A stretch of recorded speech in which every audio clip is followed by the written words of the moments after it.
মকর রাশির বাড়ি গাড়ি লাভ কিংবা ভূ সম্পত্তি লাভ। কবে থেকে না 21 মে থেকে 29 মে পর্যন্ত মকর রাশির জাতক কিংবা জাতিকাদের বিভিন্ন প্রকারের সুযোগ সুবিধা লাভ হতে চলেছে। কেন হতে চলেছে এবং কোন গ্রহের কারণে হতে চলেছে সেই বিষয়ে আজ আমি সবিস্তারে আলোচনা করব। এবং মকর রাশির গোচর কুণ্ডলী অত্যন্ত শুভদায়ক, কারণ হচ্ছে মকর রাশির চতুর্থ হাউসে অবস্থান করছে বুধ গ্রহ। সেই বুধ গ্রহ কিন্তু শুক্র গ্রহের নক্ষত্রে। তার ফলে যারা মকর রাশির জাতক জাতিকারা আছেন তারা যদি ভাবেন যে আমি কোন সময় বা কোন টাইমে বাড়ি কিংবা গাড়ি কিংবা স্থান লাভ করব, তাহলে অবশ্যই তাদের জন্য এই ভিডিওটি বিশেষ করে। এবং যেহেতু বুধ গ্রহ শুক্র গ্রহের নক্ষত্রে অবস্থান করছে, তার ফলে মকর রাশির বিভিন্ন প্রকারের যে সমস্যা সেইগুলো কিন্তু মিটতে চলেছে। আরও যে বিষয়টি দেখা যাচ্ছে সেটি হচ্ছে দেবগুরু বৃহস্পতি আপনাদের কিন্তু পঞ্চম হাউসে অবস্থান করছে।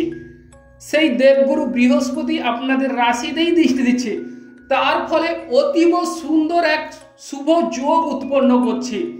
এবং চতুর্থ হাউস ও পঞ্চম হাউস দুই মিলিয়ে কিন্তু একটা রাজযোগ তৈরি করছে মকর রাশির জাতক জাতিকাদের জীবনে। তো এবার চলে আসি যে মূল বিষয়, সেটি হচ্ছে মকর রাশির যদি আমরা চতুর্থ হাউসের কথা যে বলছি, সেই হাউসে অবশ্যই একটা প্রভাব আপনাদের জীবনে পড়বেই পড়বে। অতএব যারা বাড়ি গাড়ি কেনার কথা ভাবছেন তারা অবশ্যই এই সময়টিকে আপনারা বেছে নিন, যে 21 মে থেকে 29 মে। এবং এই সময়ে আপনাদের কিন্তু বাড়ি গাড়ি হওয়ারও যোগ রয়েছে বা বিদ্যমান। শুক্র গ্রহ হচ্ছে আরামপ্রিয় জীবন বা শুক্র গ্রহ শৌখিনতার প্রতীক। অতএব সেই শুক্র কিন্তু আপনাদের অল্প প্রচেষ্টায় বা হাতে অর্থ করে এনে দেবে এবং অল্প প্রচেষ্টায় আপনাদের বাড়ি গাড়ি লাভ হওয়ারও যোগ রয়েছে। তবে যেহেতু মকর রাশির জাতক জাতিকাদের যে একটি রাশি কিন্তু 3টে নক্ষত্রে অবস্থান করে বা আমাদের জানতে হবে। অতএব কি কি নক্ষত্রে অবস্থান করছে না, এখানে দেখা যাচ্ছে যে আপনাদের উত্তরষাঢ়া এবং শ্রবণা ও ধনিষ্ঠা। যারা উত্তরষাঢ়া নক্ষত্র তারা রবির নক্ষত্র, এবং যারা ধনিষ্ঠা ও শ্রবণা, যারা শ্রবণা তারা হচ্ছে চন্দ্রের নক্ষত্র, এবং যারা ধনিষ্ঠা তারা মঙ্গলের নক্ষত্র। অতএব তাদের কেমন যাবে সেই বিষয়ে আমি আলোচনা অবশ্যই করব। তার আগে জানুন যে মকর রাশির যদি আমরা ষষ্ঠ হাউসকে দেখে থাকি, ষষ্ঠ হাউসের অধিপতি অত্যন্ত শুভ ফল। অতএব আপনাদের শরীর স্বাস্থ্য আগের তুলনায় অনেকটাই ডেভেলপ হবে। যদি কোনো ঋণ থেকে থাকে বা আর্থিক সমস্যা বা ঝামেলা যদি মকর রাশির জীবনে এই সময় চলে থাকে, তাহলে এই সময় আপনারা কিন্তু যে 21 মে থেকে 29 মে এই সময়টিকে আপনারা কাজে লাগান, অবশ্যই এই সময়ে আপনারা শুভ ফল লাভ করবেন। এবং বিভিন্ন প্রকারের ধার দেনা কিন্তু আপনাদের মিটে যাওয়ার যোগ রয়েছে বা আপনাদের পথ কিন্তু সুগম হবে।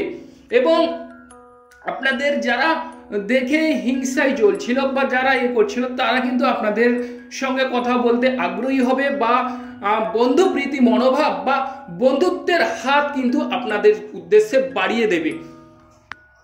এবং মকর রাশির কিন্তু বন্ধুপ্রীতি বাড়ার সঙ্গে সঙ্গে আপনাদের মান সম্মান ও যশ তুলনামূলকভাবে অবশ্যই এগিয়ে যাবে। এবং কোনো প্রতিযোগিতামূলক কর্মের কথা যদি বলা হয়, তাহলে প্রতিযোগিতামূলক কর্মে অত্যন্ত আপনারা শুভ ফল পাবেন। যে সকল বন্ধুগণ বিশেষ করে বাড়িতে বসে কোনো শিল্প বা কোনো কর্ম করেন যারা, তাদের ক্ষেত্রে মকর রাশির জাতক জাতিকাদের এই সময় অত্যন্ত শুভ ফল বা হাতে প্রচুর অর্থের সমাগম হবে। এবং আপনাদের হাত যশের সুনাম কিন্তু চারিদিকে ছড়িয়ে পড়ার যোগ দেখা যাচ্ছে মকর রাশির জাতক কিংবা জাতিকাদের। আরও যে বিষয় যে আপনারা যে ভাবছেন যে আমি একটি জায়গা কিনবো কিংবা আমি একটি স্থান এই বসতি চেঞ্জ করব, সেই সময়টি কবে?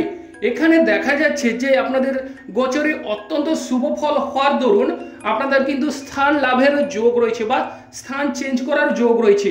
সেক্ষেত্রে অত্যন্ত আপনারা কিন্তু অবশ্যই শুভ ফল পাবেন এবং শরীর স্বাস্থ্য উজ্জ্বল হওয়ার সঙ্গে সঙ্গে কম্পিটিটিভ এক্সামের ক্ষেত্রেও আপনারা আশানুরূপ অবশ্যই ফল লাভ করবেন। আপনারা কিন্তু এই সময় আপনাদের গোচর ভালো থাকার জন্য দরুন আপনারা কিন্তু ঘুরে দাঁড়াবেন, যে যাদের বিভিন্ন প্রকারের ঝামেলা ঝঞ্ঝাট চলছে তারা কিন্তু অবশ্যই সেখান থেকে রেহাই বা মুক্তি পাবে।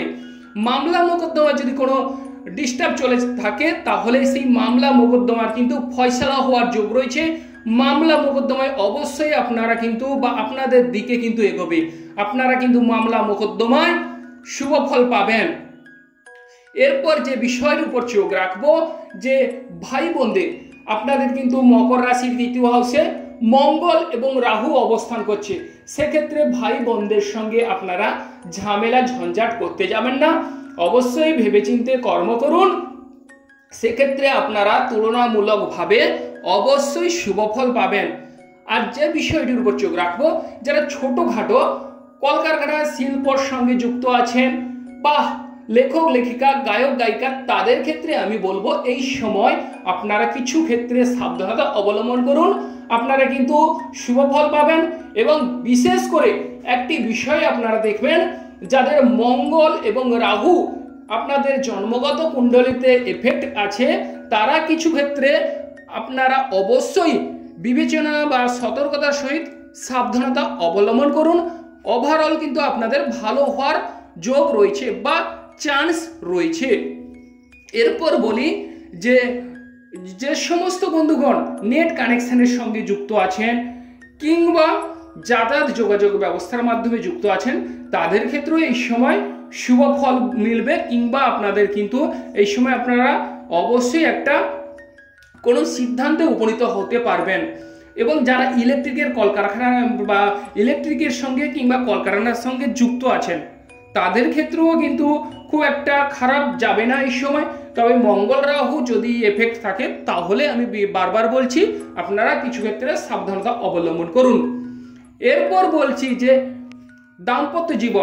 দাম্পত্য জীবন কেমন যাবে সে বিষয়ে উল্লেখ করলে, দাম্পত্য জীবনে যেহেতু গোচর কুণ্ডলী আপনাদের পঞ্চম হাউসে দেবগুরু বৃহস্পতি এবং চতুর্থ হাউসে বুধ গ্রহ শুক্র গ্রহের নক্ষত্রে, সেক্ষেত্রে দাম্পত্য জীবনে অবশ্যই আপনারা শুভ ফল পাবেন।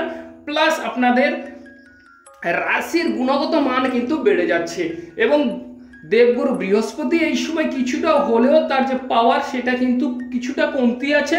এবং আমার চ্যানেলটি আপনারা দেখতে থাকুন, কবে দেবগুরুর পাওয়ার আপনারা আরো আপনাদের জোর বাড়বে কিংবা পাওয়ার বৃদ্ধি পাবে সেই বিষয়ে আমি তুলে ধরব।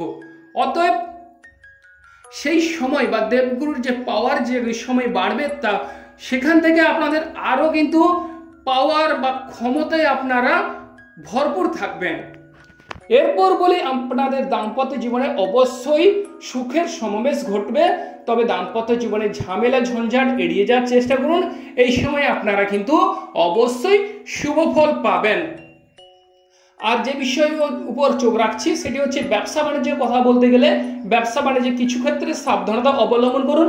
বিশেষ করে যারা ছোটখাটো ব্যবসা করেন তাদের ক্ষেত্রে অবশ্যই সাবধানতা অবলম্বন করতে হবে, কিংবা যারা বাড়িতে বসে কর্ম করেন তাদের ক্ষেত্রে কিন্তু সুন্দর ফল ঘটবে।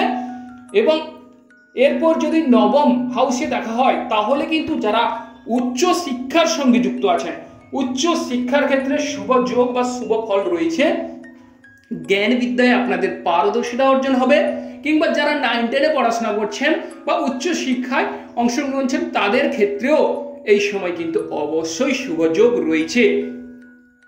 এরপর বলি যে পিতার সঙ্গে আপনাদের সুসম্পর্কের যোগ তৈরি হবে বা পিতার সঙ্গে ঝামেলা ঝঞ্ঝাট মিটে যাবে, কিংবা পিতার কোনো সম্পত্তি আপনারা পেতে পারেন।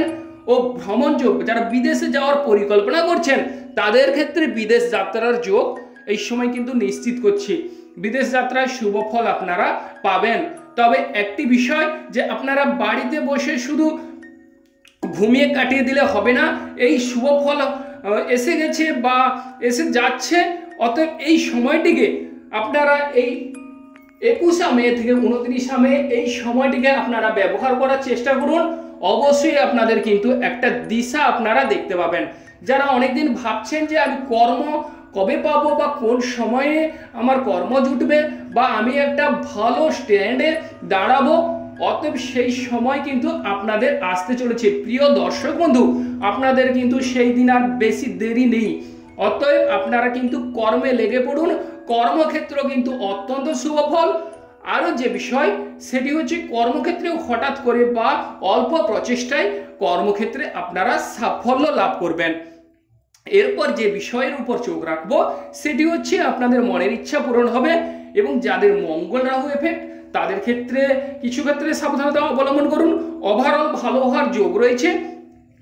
দাদার কাছ থেকে আপনারা স্নেহ ভালোবাসা পাবেন বা সরকার থেকে সাহায্য সহানুভূতি মিলবে এবং বিশেষ করে আপনাদের কিন্তু মনের ইচ্ছা বা মনের বড় বড় স্বপ্ন পূরণ হওয়ার যোগ রয়েছে বা যাদের বহুদিনের উচ্চ আকাঙ্ক্ষা সেগুলো কিন্তু পূরণ হওয়ার যোগ রয়েছে।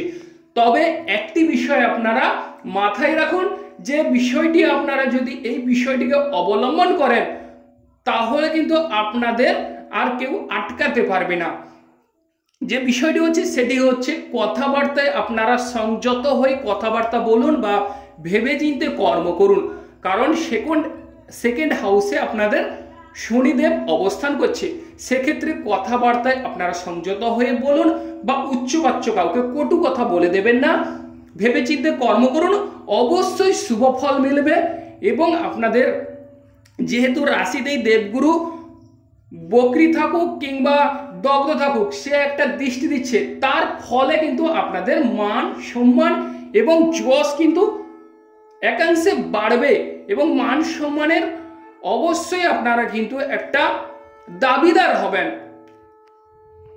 এরপর বলি, প্রেম জীবনে আপনারা কিন্তু অবশ্যই শুভ ফল পাবেন। প্রেম জীবনে ঝামেলা ঝঞ্ঝাট মিটে যাওয়ার যোগ রয়েছে। আপনারা মাথা ঠান্ডা রাখুন, অবশ্যই আপনাদের প্রেম জীবনে শুভ যোগ রয়েছে। আর যারা সন্তান ক্যারি করার কথা ভাবছেন তাদের কিন্তু সন্তান এই সময় কিন্তু শুভ ফল মিলবে বা সন্তানের সাহায্য সহানুভূতি মিলবে বা সন্তানরা এমন কোনো কর্ম করবে যেখান থেকে আপনাদের মান সম্মান এবং যশ অন্য লেভেলে অবশ্যই বৃদ্ধি পাবে এবং সন্তানরা পড়াশোনায় কিন্তু মনোযোগী হবে। এবং যারা গান বাজনা করেন তাদের ক্ষেত্রেও অবশ্যই শুভ ফল মিলবে। জ্ঞান বিদ্যায় আপনারা কিন্তু অবশ্যই ডেভেলপ করবেন। ওম নমঃ শিবায়, হর হর মহাদেবায় নমঃ। আর যে বিষয়টি সেটি হচ্ছে যারা উত্তরষাঢ়া নক্ষত্রের জাতক তাদের কিন্তু অবশ্যই শুভ ফল মিলবে এবং যারা শ্রবণা নক্ষত্রের জাতক তাদের কখন ভালো কখন মন্দ এবং যারা ধনিষ্ঠা নক্ষত্রের জাতক তাদের যদি মঙ্গল এবং রাহু এফেক্ট থাকে তাহলে কিছু ক্ষেত্রে আপনারা অবশ্যই সাবধানতা অবলম্বন করুন। অবশ্যই আপনারা কিন্তু শুভ ফল পাবেন কিংবা ডেভেলপ হবেন। মঙ্গল রাহু যোগ থাকলে বিচার বিবেচনা করে অবশ্যই কর্মে এগোন এবং কর্মের দিক অবশ্যই শুভ ফল মিলবে।